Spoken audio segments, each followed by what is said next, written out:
तो अब यह समझना है कि जब औलाद ये अल्लाह की नेमत है तो इस नेमत का हक क्या है, इस नेमत के क्या हुकूक हम पर माँ बाप होने की हैसियत से आयद होते हैं। तो दो हुकूक औलाद के हवाले से माँ बाप पर आयद होते हैं। एक हक उनका जिस्मानी हक है, दूसरा रूहानी हक है। मगर अफसोस की बात है, हम वालिदैन जो माँ बाप हैं वो जिस्मानी हक के बारे में तो फिक्रमंद रहते हैं कि हमारी औलाद की सेहत अच्छी है कि नहीं, इस बात की फिक्र है। औलाद की तालीम अच्छी हो रही है कि नहीं, इस बात की फिक्र है। औलाद की नौकरी है कि नहीं, इस बात की फिक्र है। इस बात की भी फिक्र है कि अगर हम चले जाएंगे दुनिया से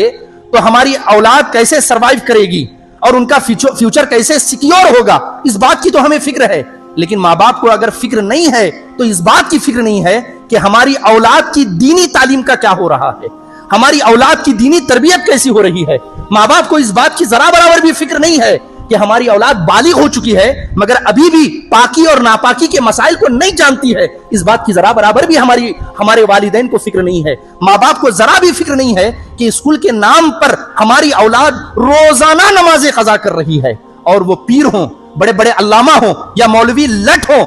कॉलेज और आला तालीम के नाम पर उनकी बेटियां बगैर पर्दे के अपने घर से जा रही हैं और शरीयत को पामाल कर रही हैं, रब रसूल को सुबह से शाम तक नाराज कर रही हैं, मगर इस बात की जरा भी फिक्र नहीं है। और अगर कोई फिक्र पैदा करने की कोशिश भी करता है, इस हवाले से उनकी तवज्जो दिलाने की भी कोशिश करता है, तो बड़े आसानी के साथ ऐसे दीन के ठेकेदार लोगों के जहन को डाइवर्ट कर देते हैं, पलट देते हैं और पूछते हैं और एक सवाल पैदा करते हैं कि फलां सलाम पढ़ता है कि नहीं पढ़ता, फातिहा दिलाता है कि नहीं दिलाता, फलां किसका मुरीद है, फलां जो है किससे मिलता है, उससे कौन कौन मिलने के लिए आता है। अब सारे लोगों का जहन असल मकसद से हटकर दूसरी तरफ डाइवर्ट हो जाता है। किसी ने क्या खूब कहा, बाहमा ज़ौक़े आ गई, हाय रे पस्ती है बशर, सारे जहां का जायजा अपने जहां से बेखबर। सारे जहां का हमको जायजा है, सारे जहां की फिक्र हमें है, लेकिन हमारी औलाद उसकी तरबियत क्या हो रही है, उसकी दीनी तालीम क्या हो रही है, हमें इसकी जरा बराबर भी फिक्र नहीं है। जिस दीन की हम बड़ी बड़ी तकरीरें करते हैं,